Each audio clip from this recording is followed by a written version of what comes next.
The gray rain fell steadily over the city, washing the grime from the cracked sidewalk in front of Bun Boss Stand No. 17.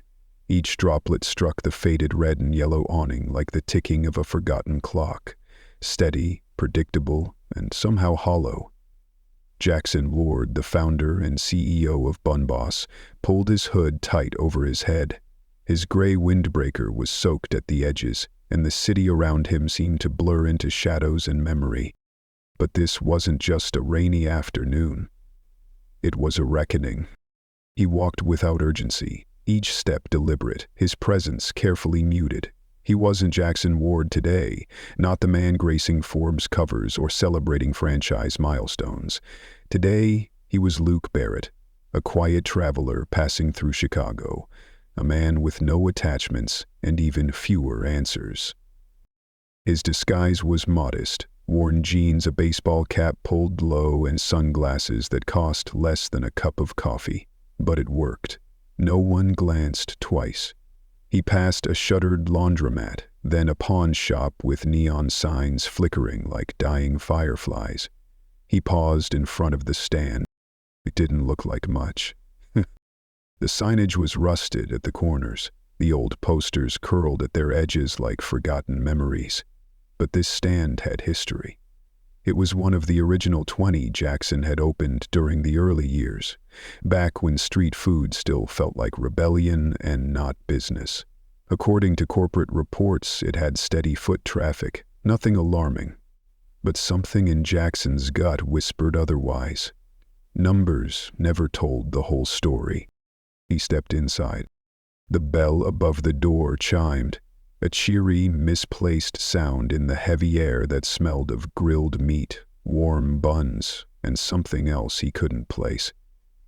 Nostalgia, maybe. Or rot.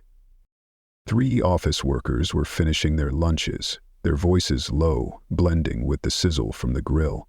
Behind the counter stood a man, late 50s maybe, salt and pepper hair tied back into a short ponytail. His name tag read Eddie. His hands were strong, his eyes deeply tired. He wore an old apron, clean but frayed at the seams, like a man who took pride in what little was left. Jackson sat at the far end of the counter, choosing a red vinyl stool with a cracked edge. He studied the menu like a stranger, like he didn't already know every item, every price point, every seasonal change. Eddie walked over, pad in hand. "What can I get you?" Jackson feigned a casual tone, adding a slight southern drawl. "First time here, what's good?"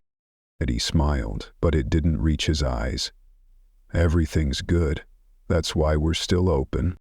The words hung in the air, tinged with something darker than pride, resignation, maybe even contempt. Jackson caught the edge in his voice, tucked it away. Eddie pointed to the board. "Chicago style's our signature. Or the con, if you like it messy." "Chicago style," Jackson said with a nod. "And a black coffee." As Eddie turned back to the grill, Jackson scanned the place. The posters were outdated, 2 campaigns old. The light above the register flickered like a bad omen. The tip jar held only a few crumpled bills, and while the grill was clean, the equipment looked like it hadn't seen an upgrade in over a decade. Still, everything was maintained, not by budget, but by love. That Jackson recognized instantly. He sipped his coffee as Eddie returned. "You from around here?" Eddie didn't stop working. 14 years, he said. "Started while I was getting my associate's degree. Blink, and now my kid's in college." He let out a dry chuckle. It didn't carry joy, just fatigue. "Seen a lot of changes?" Jackson asked softly. Eddie hesitated. A flick of silence, then a shrug. "Some things change. Some just stay broken." His eyes flicked up toward the flickering light. "Corporate's supposed to fix that. Put in the request back in December. Still waiting." That stopped Jackson. Bun Boss had a strict 72-hour maintenance policy. Requests shouldn't be sitting for 6 months. Something wasn't right. He tested the waters. "Seems like this place should be a gold mine." Eddie's hands paused just a moment before resuming their rhythm. Used to be, he muttered. Should be, but the numbers don't match up. Haven't in a while. Jackson leaned in slightly. Maybe it's the economy. But Eddie shook his head, voice lowered. It's not the economy. A silence followed, heavy, real. I shouldn't be talking like this, Eddie said after a beat, glancing over his shoulder. My wife says I talk too much. Says one day it'll get me fired. The bell rang, the office workers left. Rain tapped steadily on the windows. Sometimes, Jackson said, almost to himself. It's easier to talk to someone you'll never see again. No expectations, no consequences. Eddie studied him, really looked at him, then nodded, like something inside him shifted. You seem like a good guy, he said, but trust me, whatever's wrong here, you don't want to know. Some truths aren't worth the fallout. He slid a hot dog across the counter. On the house. Welcome to town.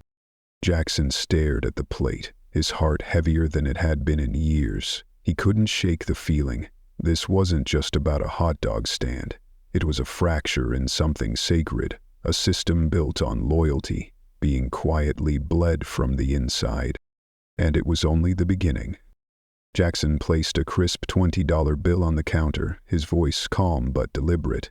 Keep the change. Eddie raised an eyebrow, a flicker of surprise cutting through his fatigue. Most drifters don't tip like that. Jackson offered a thin, knowing smile. Good karma. I've worked both sides of the counter. Eddie nodded slowly, an unspoken recognition in his eyes. Shh. So have a lot of us. Then, something in his posture shifted. He leaned in, just slightly, his voice quieter, more deliberate. If you're really interested in a strange story, come back after close, around 4. He wiped his hands on a towel, but his eyes never left Jackson's, as if searching for something behind the sunglasses. Integrity, maybe. Courage? Could be worth your time. Before Jackson could respond, the bell above the door rang again. A delivery man entered with a clipboard in hand, breaking the charged moment. Invoice for Eddie Romero. That's me, Eddie said, voice snapping into a practiced professionalism. He scanned the clipboard, then signed it with visible reluctance. Third delivery this week, he muttered, more to himself than anyone else. Wasn't even scheduled. Just doing what the system tells me, man. The driver shrugged, already backing toward the door. Jackson took a bite of the hot dog in front of him.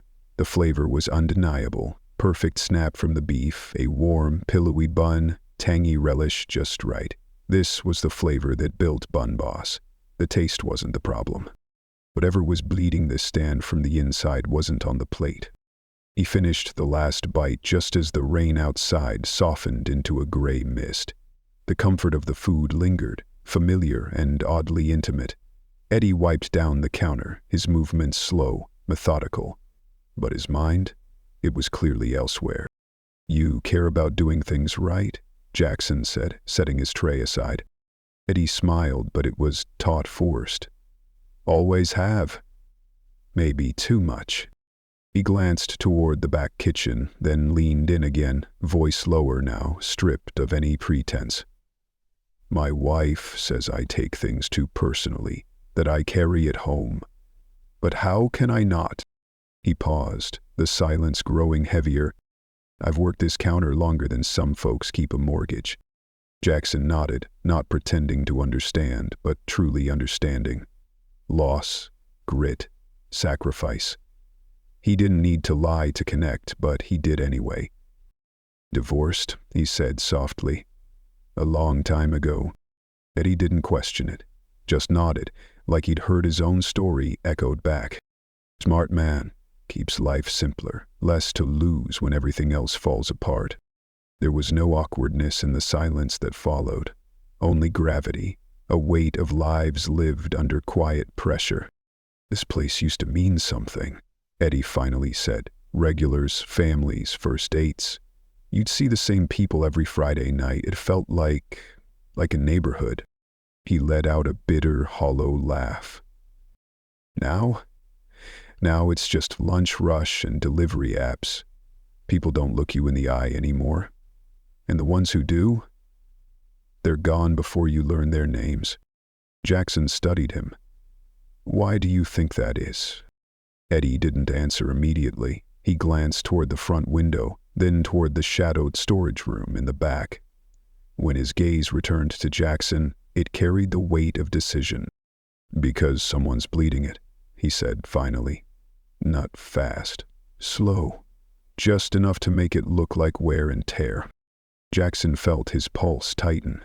You think it's internal? Eddie tilted his head, a half smile with no humor. Let's just say the numbers don't match. Deliveries don't line up. Maintenance bills show parts we never got.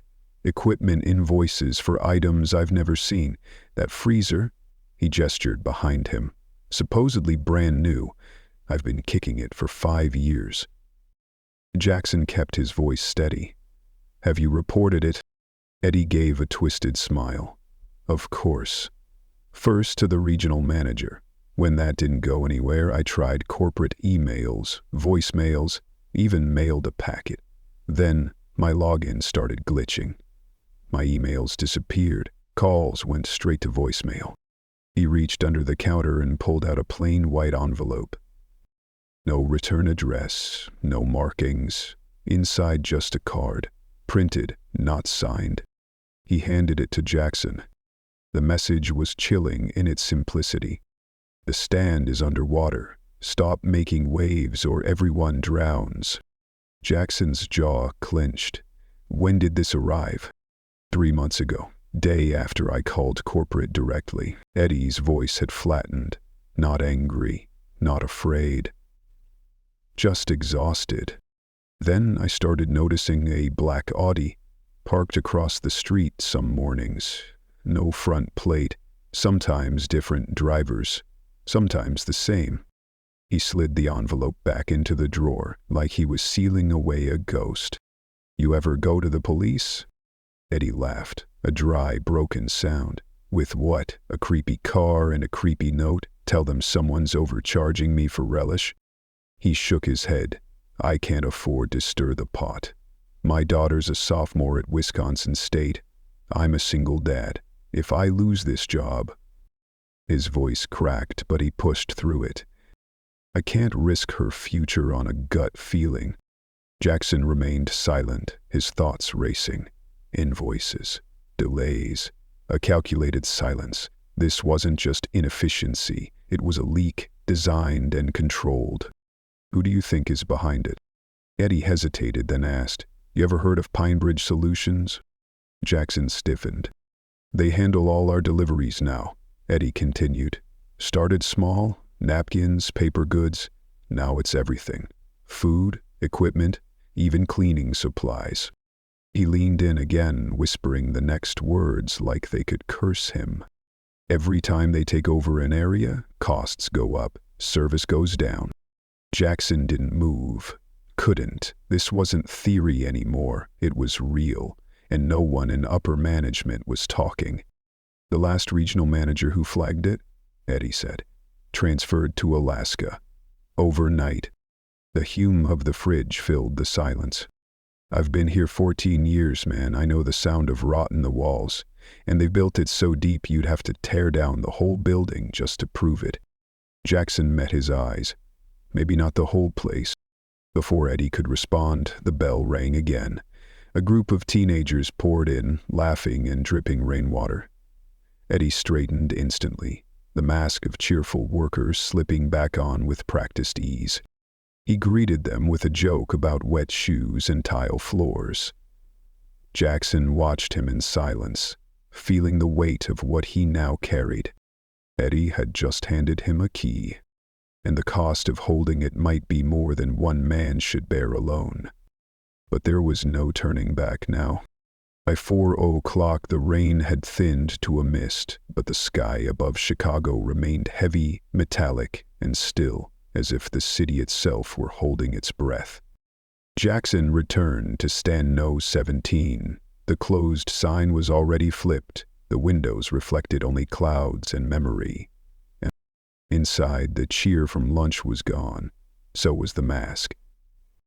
Eddie was at the grill, wiping it down with slow, uneven strokes. His movements were stripped of rhythm, weighed down by something unspoken. Something was about to break.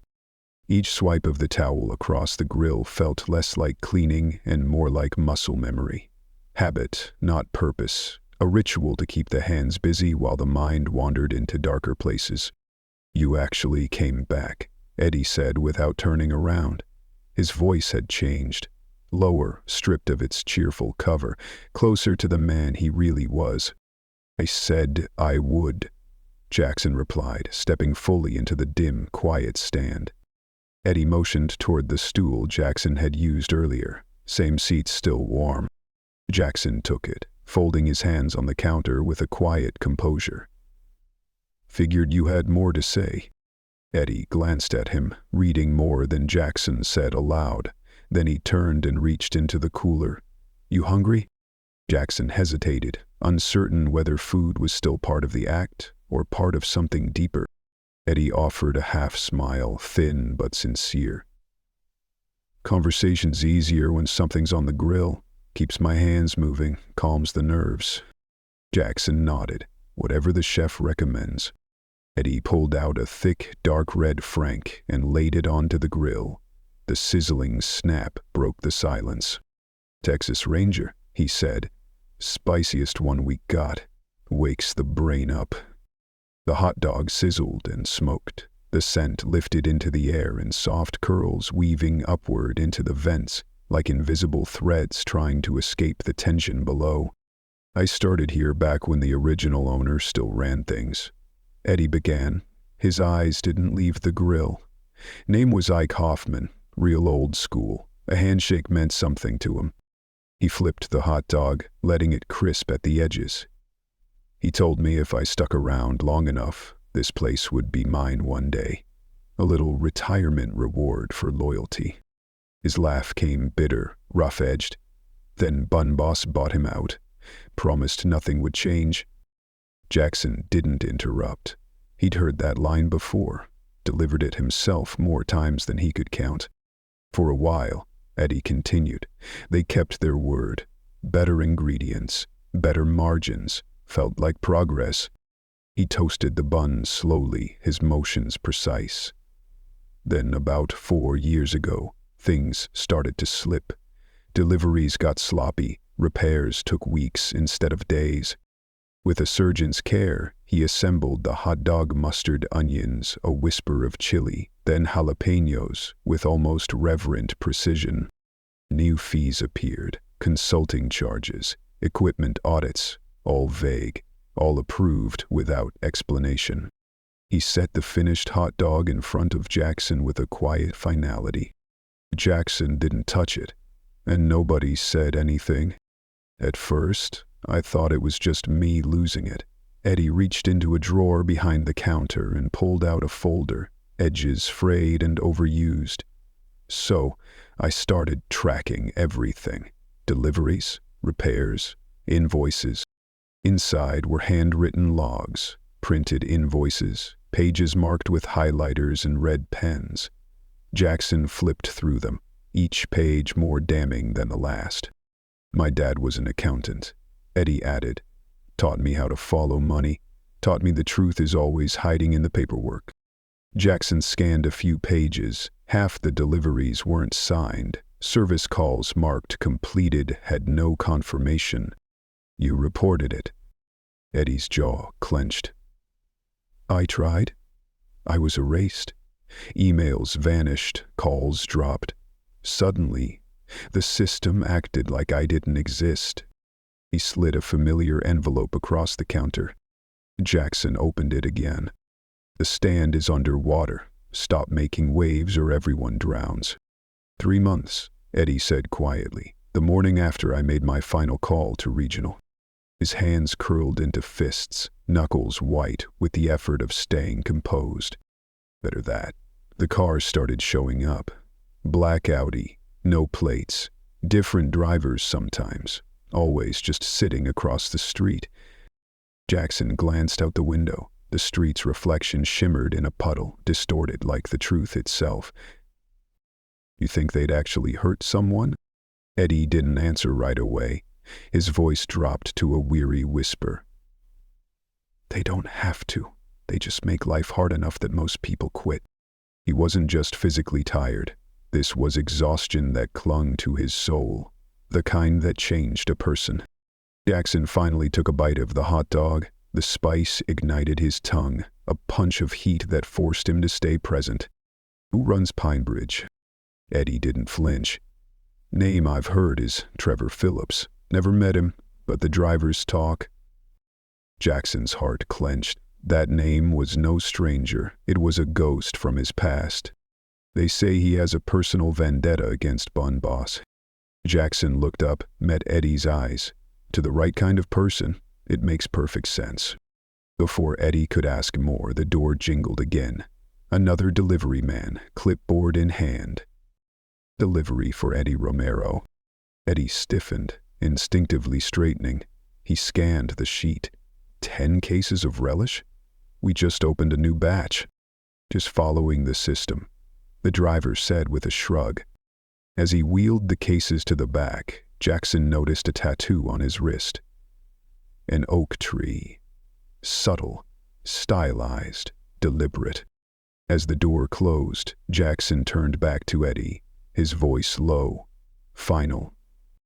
It's time we both stop pretending this is normal. The rain had stopped completely, but the air felt thicker, like the sky was waiting for something to fall. Jackson walked 3 blocks to a small cafe and took the corner booth by the window. He opened his burner laptop, its screen casting a cold blue glow in the fading light. Outside, traffic crawled by. Inside, he worked. Invoice records, vendor relationships, approval chains.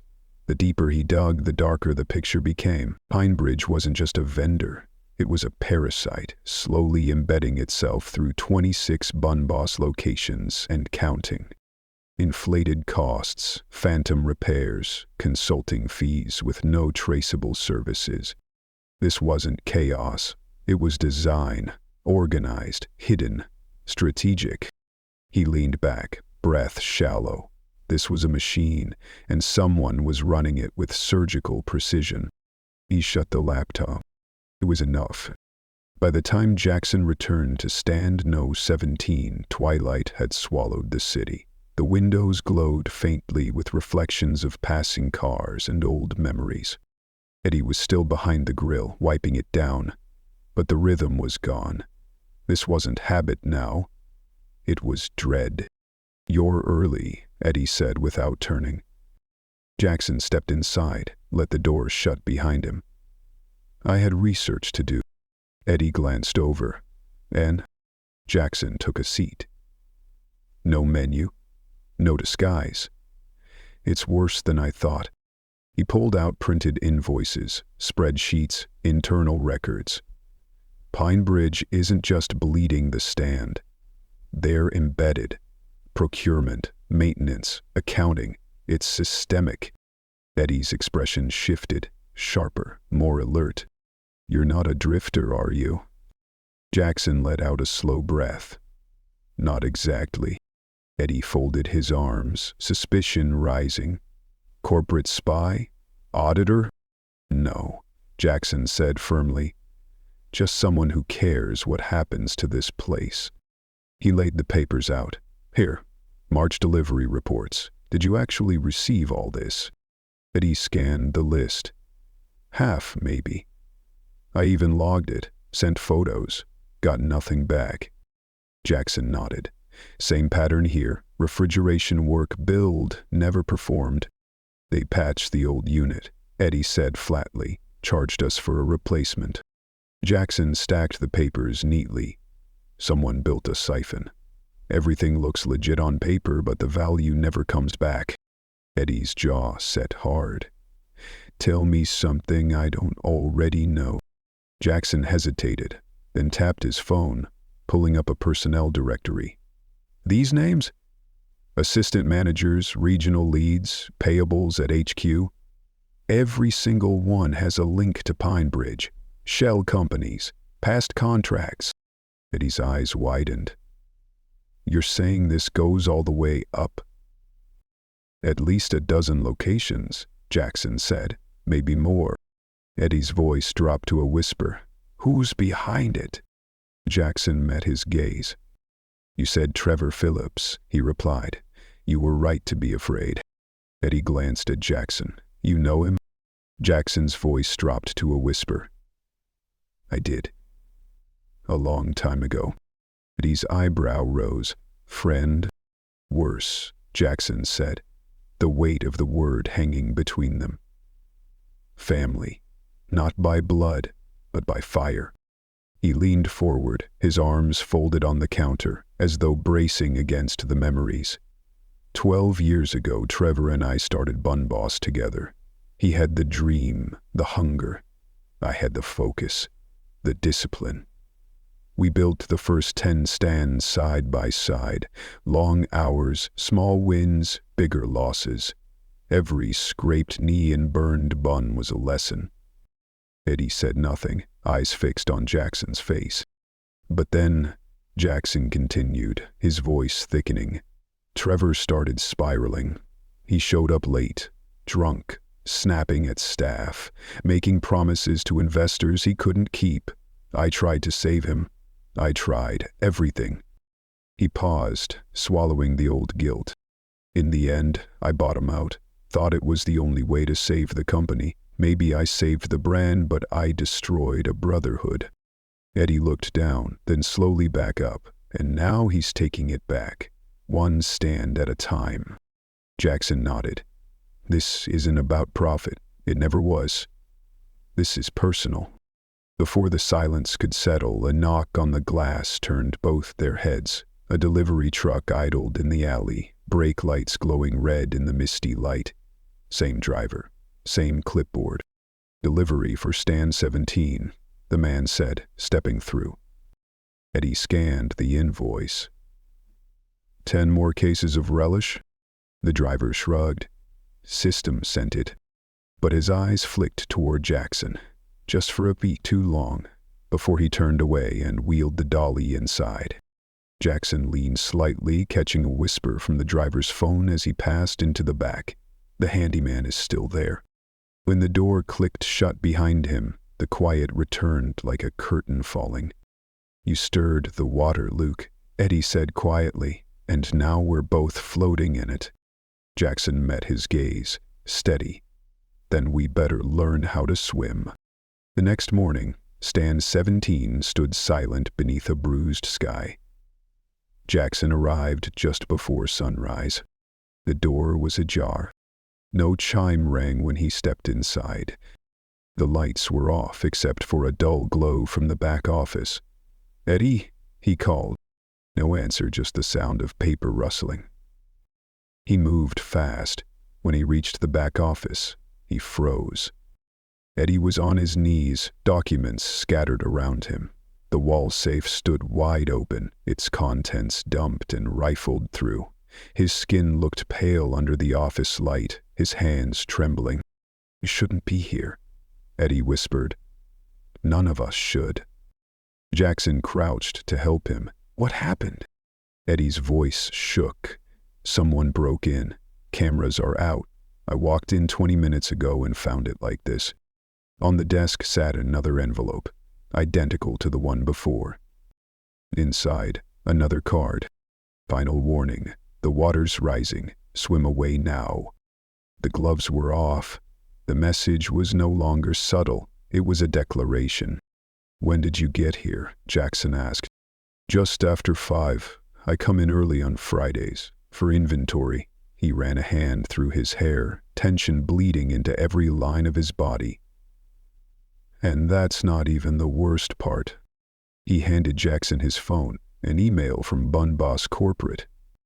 Subject, Operational Review, Stand 17. Message, Compliance Team arriving today at 3:00 p.m. for full evaluation. "They're coming to bury us," Eddie said. "Doesn't matter what they find, it's protocol. This is how they get rid of managers who ask too many questions." Jackson felt something twist deep in his chest, an acidic blend of guilt and rage. This wasn't just fallout, this was punishment. "This is my fault," Jackson muttered. "I stirred the water." Eddie looked confused. "You're just a handyman. How's any of this on you?" Jackson didn't speak. He reached into his back pocket and pulled out a worn leather wallet, opened it, flipped it around. Jackson Ward, founder and CEO, Bun Boss, Inc. He stared. Recognition bloomed first. "Yes, betrayal. You've been lying," Eddie choked. "You've been watching me this whole time, taking notes, playing some game, while It wasn't a game," Jackson said quickly. "I didn't trust what was getting reported. I had to see it with my own eyes." Eddie stepped back. "So what? You sneak in here, pretend you're one of us, file your little report, then vanish while I get fired? That's not going to happen." Empty promise," Eddie spat, straight from the top. Before Jackson could respond, Eddie's phone rang. He answered, voice shaky. "Yes, this is Eddie Romero." Pause. His face. "No, that's impossible. The payment was processed last week." Longer silence. Then, "Are you daughter, please? There has to be a mistake." He hung up slowly, the phone falling limp in his hand. "Her tuition check bounced," he whispered. "University says the funds were reversed." Jack's eyes widened. Eddie sank into the chair behind the desk, completely hollow. "He got to my account," he said. "Her whole future, gone." Silence swallowed the room, thick and brutal. Jackson finally asked, "How much?" Eddie looked up, blinking. "What?" "The tuition, how much?" $4,800, he said. "But it doesn't matter now." Jackson reached into his jacket, pulled out an old-school checkbook, scribbled something, and tore the page. "This makes it valid immediately. Call the university. Tell them you're replacing the payment." Eddie stared at the check. "Why would you do this?" Jackson's voice was steady, low. "Because 2 days ago this stopped being about business." He stepped to the window and made a call. "Janet," he said, "block all personnel actions related to Stand 17. Authorization code Bravo Echo 3. Then connect me to Frank, now." When he hung up, Eddie was still holding the check, eyes no longer angry, just stunned. "I'm not finished," Jackson said. "Legal is on their way. They'll document every invoice, every missing item. We're going after Pine Bridge." Eddie blinked. "Even if that means going after your own people?" Jackson nodded. "Especially then. If I helped build the walls that let this happen, I'll be the one to tear them down." He extended a hand. "Your job is safe. Your daughter's future is safe. But I need your help, Eddie. We're going to stop this, together." Eddie looked down at the hand, then took it. "I'm trusting you," he said, voice quiet. "Don't make me regret it." "Just deliver," the driver muttered, barely making eye contact. Jackson watched from the shadows by the fridge. This time, he saw it clearly. How the driver, after unloading the cases, stepped outside to his truck, looked around cautiously, and made a quick call. Jackson caught the same phrase as before. "Yeah, the handyman's still here." The lie was intact, but the walls were closing in.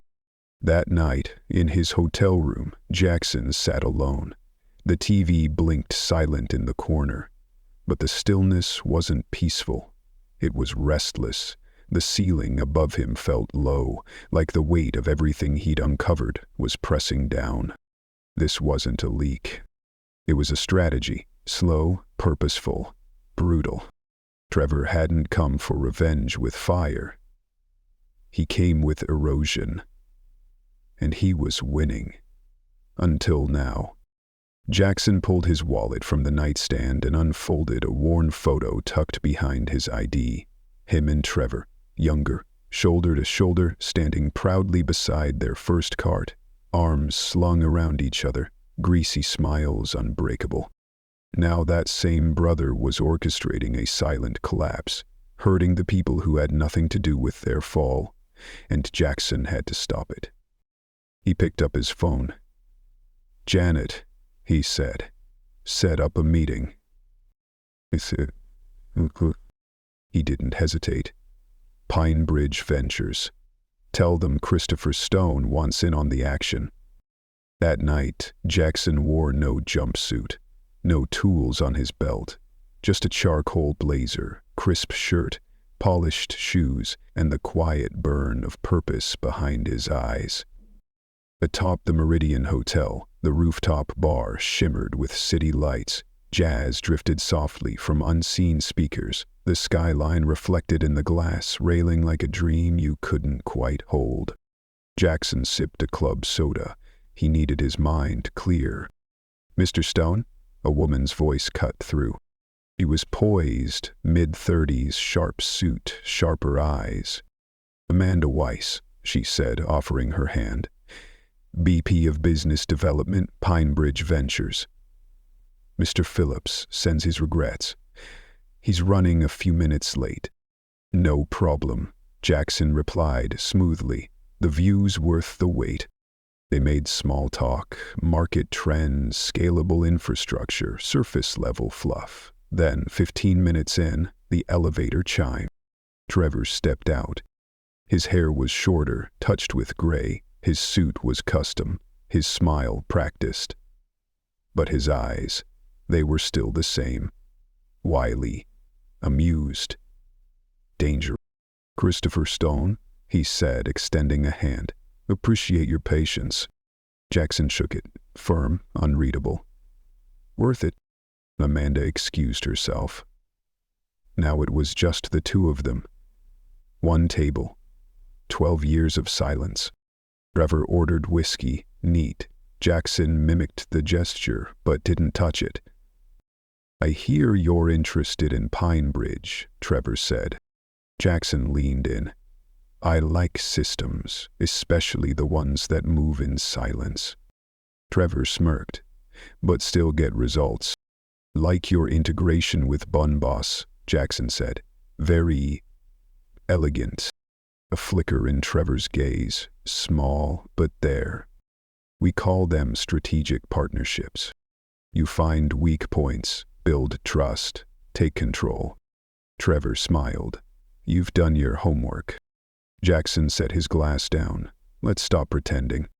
Trevor's smirk faded. "Hello, Jackson." The name hit like thunder in a quiet room. "You're looking well," Trevor said. "I've been better," Jackson replied. "Especially after realizing my oldest friend is gutting the company we built." Trevor didn't blink. "You took everything from me. My shares, my voice, my dignity. You were unraveling," Jackson said. "You needed help, not power." Trevor's voice sharpened. "I needed loyalty, not exile." Jackson didn't look away. "I saved the company."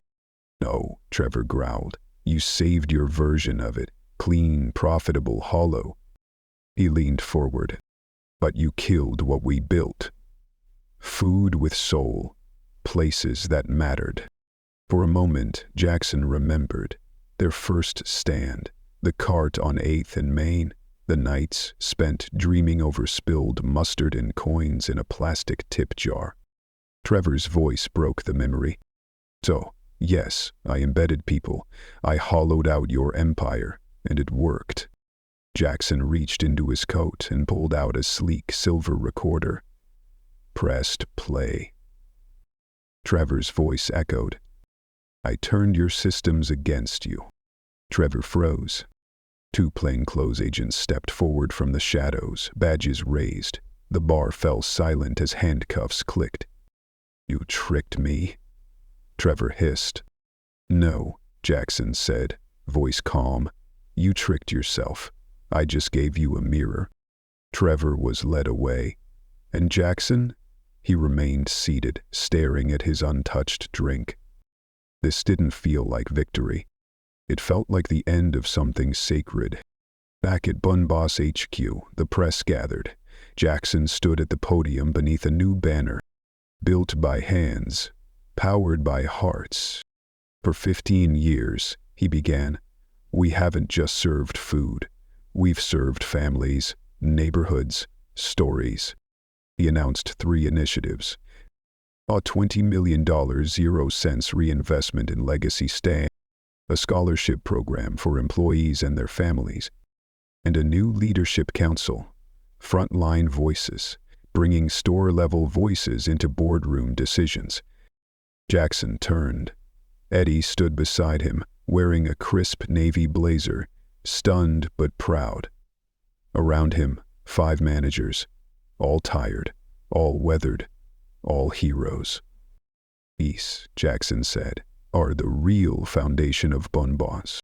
Thunderous applause. But Jackson's eyes never left Eddie, because it had all started with his honesty, and it ended with something more enduring than revenge. Redemption. The next morning, Chicago was quiet. Jackson arrived at stand 17 with nothing but a paper bag and a folded apron. Eddie was already inside, slicing onions, his apron dusted with flour. "Didn't expect to see you here this early," Eddie said. "Not the boss today," Jackson replied, setting the bag down. "Just a guy who wants to remember how to make a proper Chicago dog." Eddie raised an eyebrow. "You sure? CEOs don't usually get grease on their cuffs." Jackson smiled, rolling up his sleeves. "Maybe they should." Eddie studied him, then gave a real smile. "All right, let's get to work." They moved behind the counter. The space that once held suspicion now held something stronger. "Rule number 1, Eddie said, setting ingredients on the counter. "Don't skimp on the mustard." Jackson nodded, slicing tomatoes with careful hands. They worked in near silence. Only the sizzle of the grill, the pop of meat hitting steel, the rustle of buns. The place smelled like it always had, but it felt new, like something broken had finally been repaired. Eddie poured 2 cups of coffee. They stood by the window, paper cups in hand. "Janie called last night," he said. Jackson looked over. "She cried. Said you didn't just keep her in school, you gave her hope." Jackson's throat tightened. "She deserves it." "Do you?" Eddie replied. A moment passed. "You know," Eddie said, "I almost quit. Twice. Once after the second fake invoice. Once when that envelope showed up." Jackson looked at him. "What stopped you?" "My dad used to say when you care about something, you stay and fix it. You don't walk out just because it's cracked." Jackson smiled. "Your dad was right." They returned to the grill. Jackson loaded a bun with reverence, every topping placed with care. He handed it to Eddie. Eddie took a bite, chewed thoughtfully. "Little light on the onions," he said, "but the spirit's there." They laughed, sat side by side at the window. Outside, the city stirred. Kids on bikes, a couple walking their dog, the hum of life returning. Jackson bit into his hot dog. The flavor hit like memory. He looked at his hands.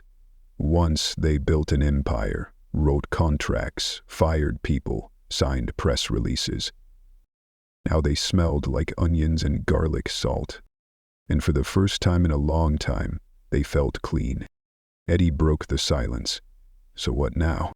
Jackson leaned back. "We rebuild. Carefully. Honestly." He looked around. Starting here. The old poster was gone. In its place, a new one. Built by hands, powered by hearts. They sat in the golden light of morning. No speeches, no applause. Just 2 men at a counter, remembering what mattered. Because saving a company isn't about chasing numbers. It's about showing up, when it's cracked, and choosing to rebuild. One hot dog, one person, one truth at a time.